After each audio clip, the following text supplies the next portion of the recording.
Obrigado, Senhor. Esse é o nosso Atmosfera. Quem já foi tocado pela presença aí? Amém. Glória a Deus. Obrigado, Pai. É tão bom esse tempo, né, de adoração. E é muito mais do que canções, é muito mais do que luzes, fumaça. Mas aí no teu lugar, a tua adoração, em espírito e em verdade, é isso que Deus está procurando. A gente se reúne aqui em comunidade, igreja, isso é muito bom. Esse culto coletivo, mas a adoração, ela é individual, é a sua entrega, é a sua atenção, o seu coração para Deus. Amém? A gente voltou agora aí de 2 acampamentos, foi bênção demais. Fomos visitados pelo Espírito Santo, a presença dele estava lá. Fomos tocados pela presença. Você que não participou esse ano, não conseguiu, se programe ano que vem, todo mês de outubro, a gente tem os acampamentos. Ano que vem, final de outubro, nos 2 finais de semana ali, nos 2 últimos finais de semana de outubro, já está agendado, já está reservado lá. Se programe para estar com a gente. E é tão gostoso ouvir esses testemunhos, né? Quem foi edificado aí pela vida do João, da Ana. A Ana sempre quietinha ali, servindo, né? Parabéns, Ana, pela coragem. Parabéns, João, né? Chegando aí, já veio aqui contar o testemunho. E amanhã a gente vai estar junto aí celebrando. Ó, a galera que vai batizar às 10, eu vou estar aqui batizando também, tá? Então, como é muita gente, quando você chegar na fila ali, se quiser vir comigo, você fala, ó, quero ir com o Thiago ali, eles vão te direcionando, tá bom? Vai ser um prazer estar junto com vocês aí celebrando. Tem uma galerinha às 10 e tem outra galera à noite, então se programe para estar junto aí. Eu quero pegar esse gancho aí dos testemunhos e compartilhar um breve testemunho também da minha vida e, ao mesmo tempo, contar uma novidade aí para vocês. Eu já compartilhei algumas vezes, algumas frações aí do meu testemunho, e eu quero contar mais uma parte hoje. Eu já compartilhei, né, que apesar de eu ter crescido numa família cristã, e eu cresci na igreja praticamente, desde pequeno lá, acompanhando ensaio e tal, minha família toda na igreja, desde pequenininho eu cresci nesse ambiente, família toda cristã, mas chegou um momento que eu tive um encontro com Deus, porque filho de crente não é crentinho, né? A gente precisa ter um encontro com Deus e tomar uma decisão. Chegou um momento na minha vida em que eu realmente tive um encontro e foi transformador. E a partir daquele momento ali, que eu vejo um divisor de águas na minha vida, que foi a partir ali de 16, 17 anos, em momentos como a gente viveu agora esses dias, acampamento. Foi um momento como esse, que é um momento especial, de encontro com Deus. Eu fui profundamente impactado pela presença e me entreguei a Ele completamente mesmo, apesar de já ter recebido toda a instrução desde pequeno, mas foi aquele momento, daquele encontro que eu falei, Deus, eu não quero mais viver a minha vida para mim mesmo, correr atrás da minha vontade, eu quero fazer a Tua vontade. E eu tenho para mim que foi naquele dia que eu queimei as carroças.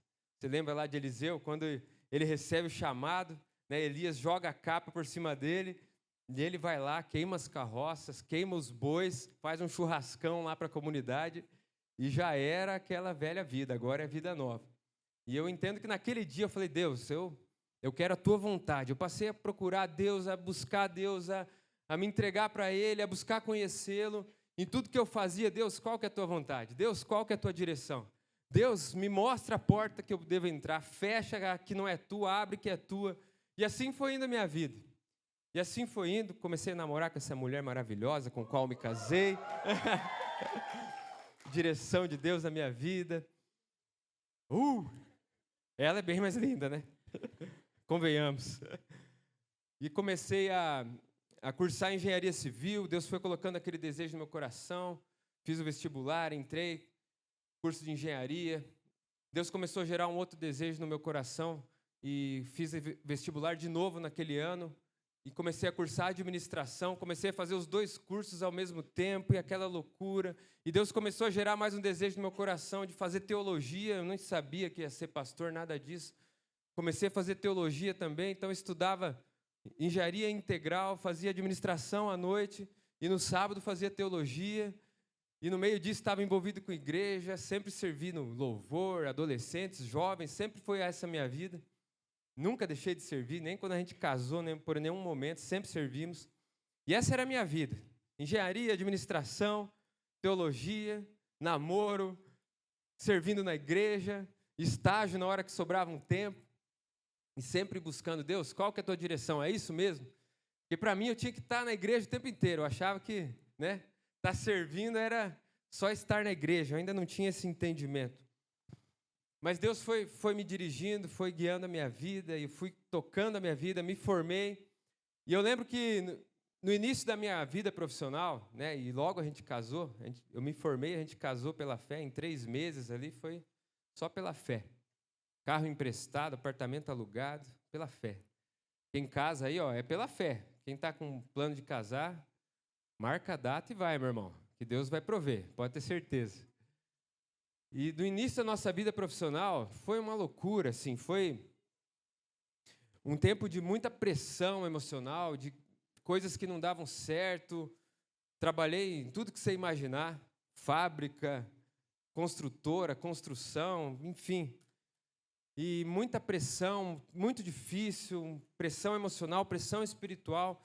Mas eu fui entendendo com o tempo que aquilo era Deus permitindo eu passar por aquelas situações que parecia que Ele não estava ali, parecia que eu estava fazendo a coisa errada, mas, na verdade, Ele estava me colocando naquele lugar para acelerar a minha maturidade, para me desenvolver. E quando a gente entende isso, muda tudo. E quando eu comecei a entender isso, mudou tudo na minha vida. Deus, realmente isso aqui é o Senhor que está guiando, eu estou buscando a Tua vontade, não a minha, eu já queimei as carroças faz tempo. Então, se eu estou aqui, é porque o Senhor quer que eu esteja aqui, e isso muda tudo, compreender isso. Até que, em 2013, eu entrei numa empresa lá de São Paulo, na área de rodovias, e aí, nessa empresa, começou a melhorar as coisas, começou a mudar. Comecei a prosperar, comecei a me desenvolver melhor também, como líder. Nessa empresa, pude crescer muito em liderança, pude compartilhar o evangelho a muitas pessoas, uma empresa com muitos funcionários, trabalhando aqui de Cascavel mesmo. E nesse lugar Deus me abençoou. Deus me abençoou profundamente nesse lugar. Cresci muito. Até que chegou um momento, Deus começou a gerar no meu coração, apesar de eu já ter há tempo já um entendimento, um chamado, mas Ele começou a trazer de maneira clara o chamado pastoral. Essas coisas vêm por discernimento. Paulo teve lá uma visão, que apareceu um clarão, e Jesus falou claramente com ele, mas na maioria das vezes, a maioria de nós, é discernimento. Você vai tendo um discernimento do Espírito. Eu comecei a ter o discernimento sobre o chamado pastoral, Deus começou a gerar isso no meu coração. E eu fui começando a entender, não sabia o tempo nem como, mas sabia que ia chegar isso. E ao mesmo tempo, essa empresa começou a me oferecer oportunidades de promoção fora de Cascavel. Comecei a receber convites. Tiago, eu já tinha crescido na empresa, crescido de cargo. Chegavam para mim, Tiago, tem uma oportunidade para você lá em São Paulo, você vai ganhar o dobro, você vai crescer. Olha, é um passo para você ir para uma direção. E eu orava com Deus, falava, Deus, é isso que o Senhor tem para mim? É essa a direção do Senhor para mim? E a resposta dele era, não é isso. Eu tenho algo para você aqui em Cascavel. Então tá bom. Dali a pouco vinha de novo. Agora tem uma proposta lá para o Rio de Janeiro. Até que chegou um ponto que vieram 2 diretores lá de São Paulo aqui, e eles queriam me levar lá para Niterói, e fizeram uma proposta, e naquele momento ele usou uma palavra, falou, Tiago, a gente está querendo te seduzir, cara, a gente quer que você vá para lá. Na hora eu falei, não, seduzir, essa palavra não é de Deus, não. Isso não é de Deus, não. Não, porque se você for, é questão de tempo para você virar um diretor. Porque se você ficar aqui, a gente não sabe quanto tempo a gente vai manter essa equipe. A empresa estava reduzindo as operações aqui. Talvez a gente tenha que te mandar embora no mês que vem, se você não aceitar essa proposta. E eu dobrei meus joelhos, falei com a Manu, oramos, e Deus falou, não aceita essa proposta, porque eu tenho algo para você aqui. Mas, meu Deus do céu, o que o Senhor tem para mim aqui? E eu disse não para essa proposta. E já se passou muito mais do que um mês, eu continuo trabalhando ainda na mesma empresa, já passaram uns 2 anos depois disso. Porque Deus criou algo aqui, Deus criou um cargo para mim aqui, onde a empresa já praticamente tirou as operações e Deus criou isso. É a mão de Deus, quando Deus está no negócio não precisa ter medo. Mas até que chegou um momento, E eu fui a pastor no ano passado, né? Fui ordenado a pastor no ano passado, e Deus começou a gerar um desejo do ministério integral. Deus começou a gerar isso no meu coração, de vir para o ministério integral. E é isso que eu quero contar para vocês. Eu tomei essa decisão, e eu pedi desligamento da empresa.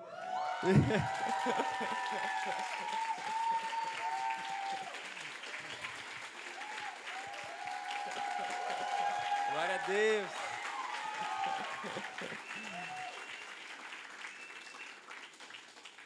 Alguns já sabem, né? Já tinha contado, mas eu pedi desligamento e a partir de janeiro eu começo aqui na Igreja Integral. Eita glória, eita glória. Eu ainda tenho alguns projetos para terminar lá na empresa. Eu já pedi o desligamento, estou num formato diferente. Vou terminar esses projetos. E em janeiro, em nome de Jesus, vou estar aqui. E é uma oportunidade maior ainda de poder servir vocês, servir a igreja. Estou muito feliz porque é o tempo de Deus. E eu quis compartilhar isso com vocês, como é que é a trajetória, né? Eu ficava muitas vezes em luta. Deus, será que eu estou fazendo a tua vontade mesmo? Parecia que estar lá na empresa não era estar 100% servindo a Deus. Mas olha, aquilo era exatamente onde Deus queria que eu estivesse. Os aprendizados que eu recebi lá, as pessoas que eu toquei lá, as coisas que eu fiz, que eu aprendi, enfim, era exatamente onde eu precisava estar. Porque lá atrás eu já tinha queimado as carroças. Parece que eu estou queimando as carroças agora, né? Pedi um desligamento, mas na verdade, lá atrás, quando eu tomei a minha decisão, eu falei, Deus, minha vida é tua, faz o que o Senhor quiser. As carroças já tinham sido queimadas lá. E eu quero declarar isso sobre a sua vida também. Que você queime as carroças, que você mate os bois, deixe esses arados para trás aí, e vai viver o que Deus tem para você. Aonde você está, você começa a orar, Deus, aonde eu estou aqui? O que o Senhor quer para mim? Onde as minhas mãos estão tocando, o lugar onde eu estou trabalhando, Deus, fecha as portas que o Senhor quer fechar, abre as portas que o Senhor quer abrir e me guia no teu caminho. A minha vida é tua, eu não quero mais viver para mim. É isso, é essa oração que eu fazia e Deus foi guiando até esse momento. Nem todos vão servir ministério integral e glória a Deus, Deus precisa de pessoas exatamente onde elas estão. Já pensou se todo mundo viesse para a igreja? O que ia acontecer lá fora, né? Não tem como. No meu caso é um chamado específico, mas não compare a sua trajetória com a minha. A trajetória e o testemunho serve apenas para inspirar. Então, eu estou contando isso para você aqui, para te inspirar também aonde você está, fazer esse tipo de oração e para compartilhar essa alegria de estar aqui servindo. Amém? Estamos juntos a partir de janeiro, estamos aí. Glória a Deus, ano que vem tem muito mais aí. Glória a Deus. E eu quero compartilhar uma palavra rápida com você. Lá em Josué, se você tiver com a sua Bíblia aí, abra em Josué, capítulo 4.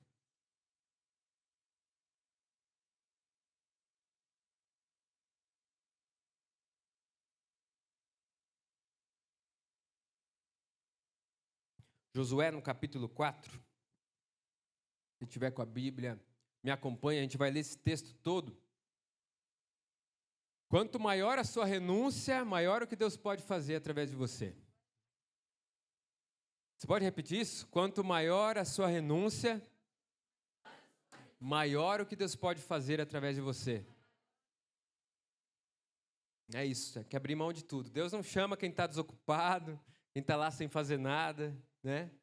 Deus chama quem está trabalhando, quem tem lá algo para escolher, né? As propostas que vinham e Deus está falando, não, tenho algo para você. É renunciar a tudo aquilo que o mundo está oferecendo e acreditar na voz de Deus. Vamos ler aí Josué 4. Quando toda a nação terminou de atravessar o Jordão, o Senhor disse a Josué, escolha 12 homens dentre o povo, um de cada tribo, e mande que apanhem 12 pedras do meio do Jordão, do lugar onde os sacerdotes ficaram parados. Levem-nas com vocês para o local onde forem passar a noite. Josué convocou os 12 homens que escolhera dentre os israelitas, um de cada tribo, e lhes disse, passem adiante da arca do Senhor, o seu Deus, até o meio do Jordão. Ponha cada um de vocês uma pedra nos ombros, conforme o número das tribos dos israelitas. Elas servirão de sinal para vocês. No futuro, quando seus filhos lhes perguntarem o que significam essas pedras, respondam que as águas do Jordão foram interrompidas diante da arca da aliança do Senhor. Quando a arca atravessou o Jordão, as águas foram interrompidas. Essas pedras serão um memorial perpétuo para o povo de Israel. Os israelitas fizeram como Josué lhes tinha ordenado, apanharam 12 pedras do meio do Jordão, conforme o número das tribos de Israel, como o Senhor tinha ordenado a Josué, e as levaram ao acampamento onde as deixaram. Josué ergueu também 12 pedras no meio do Jordão. Diga, no meio do Jordão. No local onde os sacerdotes que carregavam a arca da aliança tinham ficado. E elas estão lá até hoje. Os sacerdotes que carregavam a arca permaneceram em pé no meio do Jordão, até que o povo fez tudo o que o Senhor ordenara a Josué por meio de Moisés. E o povo atravessou apressadamente. Quando todos tinham acabado de atravessar a arca do Senhor, os sacerdotes passaram para o outro lado, diante do povo. Os homens das tribos de Ruben, de Gade e da metade da tribo de Manassés atravessaram preparados para lutar à frente dos israelitas, como Moisés os tinha orientado. Cerca de 40.000 homens preparados para a guerra passaram perante o Senhor, rumo à planície de Jericó. Naquele dia o Senhor exaltou Josué à vista de todo Israel, e eles o respeitaram enquanto viveu, como tinham respeitado Moisés. Então o Senhor disse a Josué: ordene aos sacerdotes que carregam a arca da aliança que saiam do Jordão. E Josué lhes ordenou que saíssem. Quando os sacerdotes que carregavam a arca da aliança do Senhor saíram do Jordão, mal tinham posto os pés em terra seca, as águas do Jordão voltaram ao seu lugar e cobriram como antes as suas margens.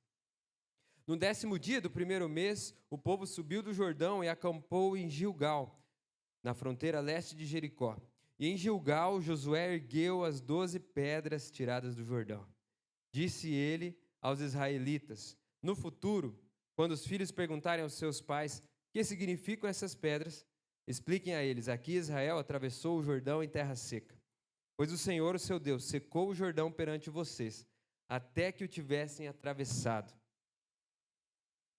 O Senhor, o seu Deus, fez com o Jordão como fizera com o Mar Vermelho, quando secou diante de nós, até que o tivéssemos atravessado. Ele assim fez, para que todos os povos da terra saibam que a mão do Senhor é poderosa, e para que vocês sempre temam o Senhor, seu Deus. Pai, obrigado pela sua palavra, Senhor. Obrigado, Senhor, pelas histórias fantásticas que nós podemos ler na tua palavra, que edificam a nossa vida, Senhor, e que revelam a nossa realidade espiritual. Nos dá entendimento agora dessa palavra, traz ao nosso coração, através da ministração do teu Espírito Santo, Pai, aquilo que o Senhor quer fazer, em nome de Jesus. Amém? Essa palavra que eu quero compartilhar contigo chama os dois altares. Os dois altares. Se você estiver anotando aí, nós lemos esse texto muito conhecido dessa passagem, onde o povo de Israel está agora chegando à terra prometida. Você lembra de toda a história? Deus usou Moisés para tirar o povo lá do Egito, e eles atravessaram o Mar Vermelho, ficaram 40 anos no deserto, até que finalmente eles chegam à terra prometida. E aqui, nesse texto, Moisés já morreu. Se você for lá no capítulo 1 de Josué, começa exatamente assim. Deus falando para Josué: Moisés, meu servo, está morto. Agora seja forte e corajoso. Agora é com você, Josué. Moisés já morreu. Agora é contigo. E nesse momento, Deus levanta Josué para liderar o povo. E nesse momento em que eles chegam à terra prometida, eles têm que atravessar o Rio Jordão. Então eles não passaram apenas o Mar Vermelho a seco, mas agora também eles atravessam a seco o Rio Jordão. Assim como Deus fez aquele milagre lá, Ele faz esse milagre aqui, as águas se abrem e o povo atravessa a seco. E nessa nova terra, Deus vem com novas instruções, a um novo tempo. Eles chegam na terra prometida e talvez se imaginava que chegaria naquele lugar e daria tudo certo, né? Tá tudo bem, tá tudo certo, agora é só desfrutar. Quando eles chegam lá, o que tem naquela terra? Tem Eteu, tem Jebuseu, tem Cananeu, tem Filisteu, tem gente morando lá na terra prometida que Deus deu para eles. E você lembra bem da história dos 12 espias, né? Eles vão lá fazer um relatório e o relatório é péssimo, né? Na verdade, eles falam, olha, tem muita coisa boa, a terra mana leite e mel, tem cacho de uva gigante, a gente até trouxe aqui, carregamos em 2. Mas é o seguinte, tem gigante lá, a gente se viu como gafanhoto, a gente não pode chegar lá não. A gente não pode conquistar essa terra. E naquele momento Deus levanta Josué e Caleb. Que isso? O que vocês estão falando, cara? Deus é conosco que a gente vai destruir esse povo e Deus vai nos dar essa terra pela força do Senhor. Então Deus levanta Josué, leva eles a esse lugar, nessa terra da promessa, mas que eles têm que lutar assim, eles têm que expulsar aquele povo de lá. Eles precisam chegar naquele lugar e tem guerra, tem batalha. Isso fala muito a respeito da nossa vida espiritual. Todo esse contexto, o povo saindo do Egito, chegando na terra, isso fala sobre a nossa vida espiritual. Quando o povo estava lá no deserto, Deus abriu o Mar Vermelho, eles estavam andando, de dia tinha nuvem fazendo sombra, à noite tinha a coluna de fogo para eles não ficarem com frio, caía pãozinho do céu, todo dia caía maná, eles não precisavam se preocupar com nada. É o início da nossa caminhada cristã. É o início da nossa jornada com Deus. É assim que começa, você chega e Deus vai se revelando de maneira maravilhosa, e você vê Deus em tudo que é lugar, e meu Deus do céu, e tudo está dando certo, não tem nada de errado, é o maná caindo do céu, você abre a genealogia e Deus fala com você na genealogia. Matusalém gerou Zeuquizebede, e Zeuquizebede casou com Eliú, que teve 7 filhos. Oh, meu Deus está falando comigo, eu vou ter 7 filhos. Deus fala com você até na genealogia. É o começo da tua caminhada. De repente chega uma altura que parece que a fonte seca, não é verdade? Meu Deus, mas Deus, não estou mais te sentindo, não estou mais ouvindo a tua voz. Eu abro a palavra, mas não queima no coração, e agora está tudo dando certo lá no trabalho, está tudo dando errado lá no trabalho, e uma confusão na minha família, e meu amigo brigou comigo, e tem gente falando mal de mim. Meu Deus, está tudo dando errado, Deus não está comigo. E agora é porque você está atravessando o Jordão, você está chegando na terra. E aí quando você vai ler em Josué também, primeira vez que o povo planta, o maná para de cair. Sabe aquela palavra que para de cair? E aí Deus fala, agora você vai ter que lavrar a terra, colocar a semente, esperar e colher. É a nossa vida espiritual. Deus está nos levando a um lugar mais profundo. Não é à toa esse tema que a gente trouxe para o acampamento. A gente precisa ir para esse lugar mais profundo. Não dá para ficar dependendo lá do maná todo dia, né? Aquele leitinho, aquele pãozinho. Não. O alimento sólido, Deus está nos levando para esse lugar, onde a gente vai lavrar, a gente vai plantar, a gente vai colher a um nível de maturidade maior, a um nível mais profundo. É nesse lugar que Deus está nos levando. Amém? Você entende isso? Então não desista, não desanime. Deus está com você, Ele só está falando, meu filho, insista mais um pouco, persevere mais um pouco, busque mais um pouco, ore mais um pouco, leia mais um pouco, jejua mais um pouco. Está ali, lavre a terra, plante, você vai colher. Deus está te levando a um nível mais profundo, a uma maturidade maior. Esse texto aqui, então é esse momento, só para dar um contexto aqui de onde a gente está chegando. O povo está ali para atravessar o Jordão. Mas olha que interessante, aqui fala sobre 2 altares. Quando eles estavam lá no meio, Deus fala para Josué, separe 12 pedras. E essas pedras leva lá para o acampamento, para você fazer um memorial. Memorial para as próximas gerações. E no meio do Jordão, lá no verso 9, no meio do Jordão, verso 9, Josué ergueu também 12 pedras no meio do Jordão, no local onde os sacerdotes que carregavam a arca tinham ficado. E elas estão lá até hoje. Tem outro altar no meio do Jordão. Esse outro altar não é um memorial onde todos estão vendo. É um altar interno. É um altar que vai ficar nas profundezas. No verso 18, quando os sacerdotes que carregavam a arca da aliança saíram, mal tinham posto os pés em terra seca, as águas do Jordão voltaram ao seu lugar e cobriram, como antes, as suas margens. Então, primeiro eu quero falar sobre esse altar interno. Nós temos 2 altares na nossa vida. O primeiro é o altar interno. É o altar que você constrói dentro de você. Ninguém está vendo. Ninguém vê. Só Deus vê. É o altar que você ergue para Ele, dentro do seu coração. na sua oração, no seu jejum, na sua busca pela palavra, no seu dia a dia buscando a Ele. Ninguém está vendo. E eu preciso te falar, a vida espiritual, ela se desenvolve nesse lugar. É nesse lugar que as suas raízes são formadas. Ninguém vê as raízes crescendo de uma planta, porque elas crescem para baixo. Mas sem raízes, uma planta não se sustenta. Ninguém vê uma vida sendo formada, porque ela se desenvolve dentro da placenta. É lá no secreto, é no íntimo. Ninguém vê a fundação desse prédio, hoje, aqui, que ele está erguido. Mas lá embaixo existe muita fundação. Se não houvesse, isso aqui não estava de pé. Fundação, raízes, gestação, tudo é no secreto. A nossa vida se desenvolve no secreto. A vida espiritual se desenvolve no secreto. Primeiro lugar que você precisa erguer um altar é no seu coração. Um altar interno. É lá no meio do Jordão. É isso que Deus está falando para Josué. Eles erguem um altar no meio do Jordão. Ninguém mais ia ver isso aqui. As águas cobriram. Mas lá dentro, lá no íntimo, um altar foi levantado ao Senhor. Lá no interior, lá no coração. E sabe o que é interessante?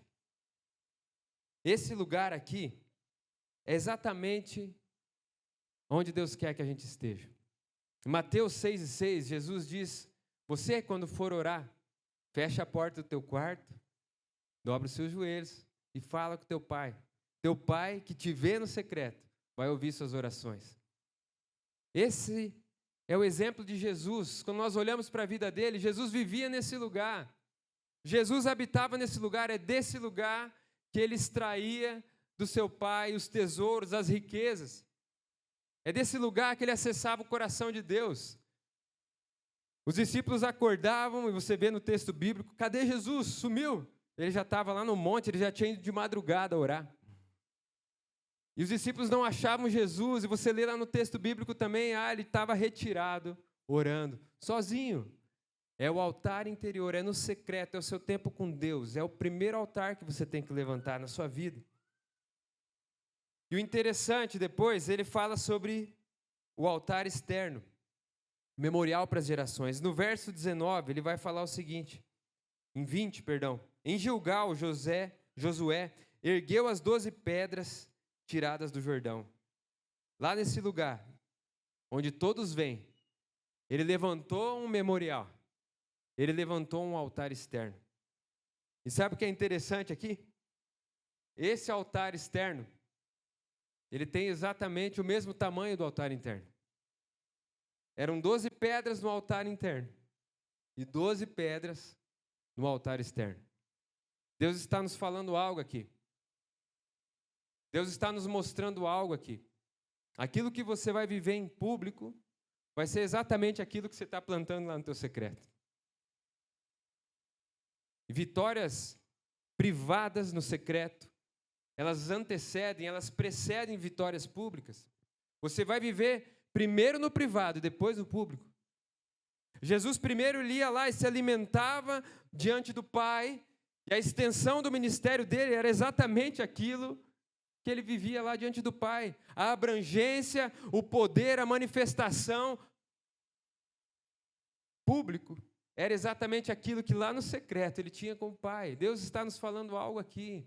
Os dois altares, um altar interno e um altar externo. Deus está nos levando a esse lugar, juventude, cada vez mais. Profundidade. E aqui é uma extensão das mensagens do acampamento.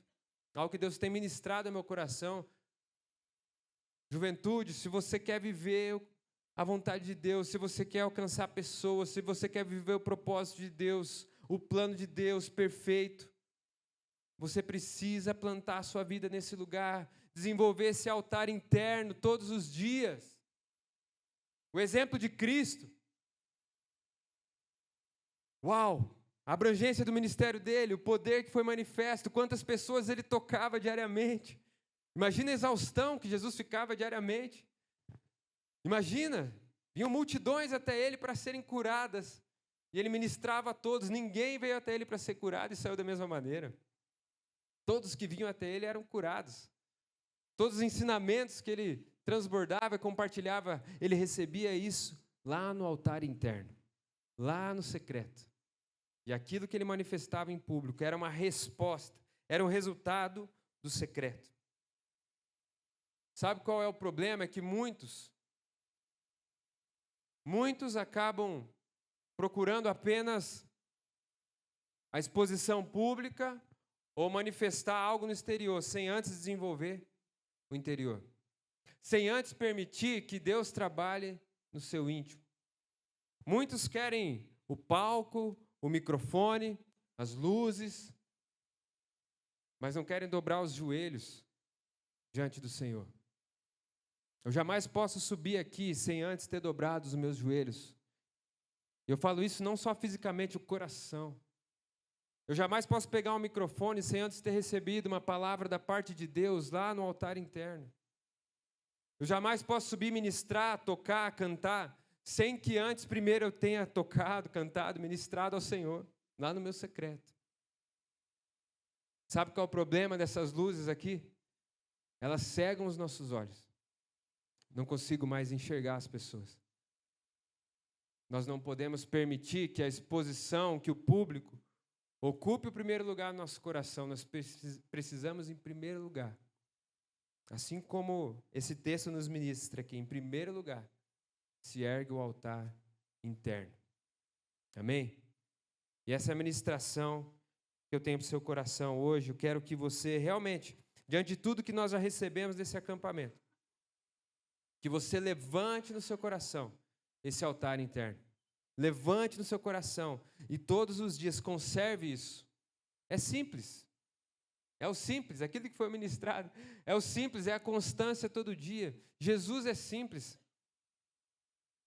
Jesus é simples, ele foi se batizar no Jordão. O Jordão não eram águas limpas. Ele foi ser batizado naquele rio por João Batista. Ele poderia falar, não, eu não vou ser batizado por João Batista. Eu sou filho de Deus e não vou.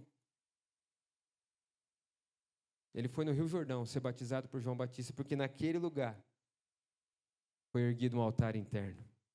Amém? Curva a sua cabeça, eu quero orar com você enquanto o louvor vai subindo aqui. Pai, nós queremos te agradecer, Deus, pela sua palavra, Senhor. Não por força, nem por violência, mas pelo meu espírito, Deus. Teu espírito, Deus, trabalha de maneira individual, customizada em cada coração. E eu oro agora que teu Espírito Santo sopre, Pai, em cada coração. Sopre, Senhor, nas mentes. Sopre agora no espírito de cada um, Deus. Nós precisamos plantar nossa vida no secreto. Nós precisamos desenvolver a nossa vida no secreto, ó Pai, o altar interno, nosso coração. Não permita, Senhor, que luzes, que palco, microfone ou qualquer outra coisa, reconhecimento das pessoas, nada disso, ó Pai, tenha lugar no nosso coração, Pai. Em primeiro lugar, sempre, Deus, a Tua beleza, a Tua face, a Tua destra, a Tua presença, incendeia nosso coração, Deus. Eu declaro aqui uma juventude, Deus, uma juventude que ama o Senhor no profundo, Deus. Uma juventude, Deus, que cresce no secreto, uma juventude plantada no secreto, uma juventude, Senhor, que constrói sobre a rocha, uma juventude que ama o Senhor de todo o coração, uma juventude, Deus, que tem um altar interno no coração, e esse altar é teu, somente teu. Não existem outros amores, não existem outros desejos, não existem outros altares, Senhor. Não existe nada que rouba a mente e o coração desses jovens, somente Cristo, Pai. Nós declaramos isso, Pai, nós declaramos isso, em nome de Jesus. Trazemos à existência que essa juventude permaneça, como temos recebido nesses dias, nesses acampamentos, aqui nesse ambiente, nesse lugar, ó Pai. Existem ministros do Senhor, existem pastores, pastoras, Pai, evangelistas, missionários, profetas, apóstolos, Deus, mestres, dons aqui, ó Pai, que já foram entregues, distribuídos. Pai, capacita cada um deles, mas principalmente leva, Pai, o coração deles a esse lugar todo dia, que eles jamais percam esse coração, esse desejo, que esse altar interno, Pai, jamais seja desconstruído, Pai. Que o Senhor levante e use essa geração, que eles possam ir além, que eles possam ir mais longe, possam tocar multidões, ó Pai. Fere cada um com um desejo de amor, com uma paixão por Ti mais profunda, Pai. Em nome de Jesus, Senhor. Em nome de Jesus. Amém. Amém. Te convido a ficar de pé. A gente vai cantar essa última canção dessa noite de atmosfera. E enquanto essa canção é ministrada, eu quero te encorajar para você pedir a Deus uma direção e orar por alguém. Homem com homem, mulher com mulher. E que Deus te dê palavras, te dê uma direção. Enquanto essa canção é ministrada, que você ore junto com alguém, ministre palavras. E depois dessa canção a gente vai encerrar.